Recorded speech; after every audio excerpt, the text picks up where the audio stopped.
जय श्री राम भक्तों। आज मैं आपको एक ऐसी कहानी सुनाऊंगी जिसको प्रतिदिन सुनने मात्र से ही आपके घर भंडार भर जाएंगे। यह कहानी सीता माता कहती थी और श्री राम इसे सुनते थे। एक दिन श्री राम भगवान को किसी काम के लिए बाहर जाना पड़ गया तो सीता माता कहने लगी कि भगवान, मेरा तो 12 वर्ष का नितनेम है, अब आप बाहर चले जाएंगे तो मैं अपनी कहानी किसे सुनाऊंगी। श्री राम ने कहा कि तुम कुएं की पाल पर जाकर बैठ जाना और वहाँ जो औरतें पानी भरने आएंगी उन्हें अपनी कहानी सुना देना।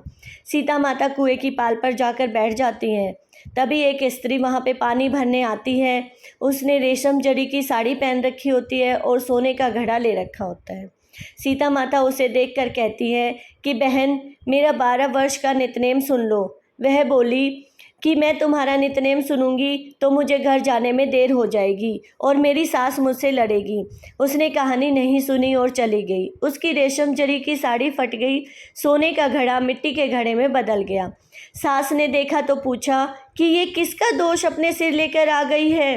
बहू ने कहा कि कुएं पर एक औरत बैठी थी, उसने कहानी सुनने के लिए कहा लेकिन मैंने सुनी नहीं, जिसका यह फल मिला। बहू की बात सुनकर अगले दिन वही साड़ी और घड़ा लेकर सास कुएं की पाल पर गई। सास को वही माता सीता बैठी मिली तो माता सीता ने कहा कि बहन, मेरी कहानी सुन लीजिए। सास बोली कि एक बार छोड़, मैं 4 बार कहानी सुन लूँगी। सीता माता ने कहानी कही। राम आए लक्ष्मण आए, देश के पुजारी आए, नित नेम का नेम लाए, आओ राम बैठो राम। तपी रसोई जियो राम, माखन मिश्री खाओ राम। दूध पताशा पियो राम, सुत के पालना मोठो राम। शाल दुशाला पोठो राम, शाल दुशाला ओढ़ो राम। जब बोलूँ जब राम ही राम, राम संवारे सबके काम। खाली घर भंडार भरेंगे, सबका बेड़ा पार करेंगे। श्री राम जय राम जय जय राम, श्री राम जय राम जय जय राम। सास बोली कि बहन, कहानी तो बहुत अच्छी लगी। कहानी सुनकर सास घर चली गई और उसकी साड़ी फिर से रेशम जरी की बन गई। मिट्टी का घड़ा फिर से सोने के घड़े में बदल गया।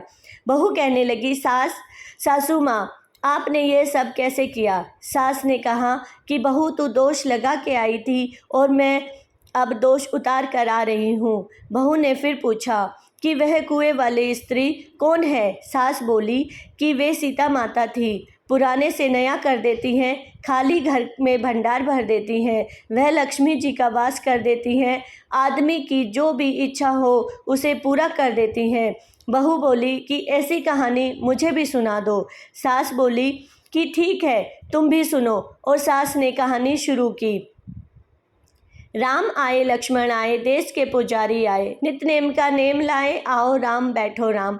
तपी रसोई जियो राम, माखन मिश्री खाओ राम। दूध पताशा पियो राम, सूत के पालना मोठो राम। शाल दुशाला पोठो राम, शाल दुशाला ओढ़ो राम। जब बोलूँ जब राम ही राम, राम संवारे सबके काम। खाली घर भंडार भरेंगे, सबका बेड़ा पार करेंगे। श्री राम जय राम जय जय राम, श्री राम जय राम जय जय राम। कहानी सुनकर बहू बोली कि कहानी तो बहुत अच्छी है। सास ने कहा कि ठीक है, इस कहानी को रोज़ कहा करेंगे। अब सास बहू रोज़ सवेरे उठती, नहाती धोती और पूजा करने के बाद नितनेम की सीता की कहानी कहती। राम आए लक्ष्मण आए, देश के पुजारी आए, नितनेम का नेम लाए, आओ राम बैठो राम। तपी रसोई जियो राम, माखन मिश्री खाओ राम। दूध पताशा पियो राम, सूत के पलका मोठो राम। शाल दुशाला पोठो राम, शाल दुशाला ओढ़ो राम। जब बोलूँ जब राम ही राम, राम संवारे सबके काम। खाली घर भंडार भरेंगे, सबका बेड़ा पार करेंगे। श्री राम जय राम जय जय राम, श्री राम जय राम जय जय राम। सारी कहानी सुनने के बाद पड़ोसन कहने लगी, बहन, कहानी तो मुझे बहुत अच्छी लगी। अब वह पड़ोसन भी नितनेम सीता की माता की कहानी कहने लगी। कहानी कहने से सीता माता ने पड़ोसन के भी भंडार भर दिए। अब तो पूरे मोहल्ले में नितनेम की कथा चल पड़ी। हर किसी की मनोकामना पूरी होने लगी। हे सीता माता, जैसे आपने उन सब के भंडार भरे, ऐसे ही हमारे भी भरना, कहानी सुनने वालों के भी और कहानी कहने वालों के भी। जय सिया राम।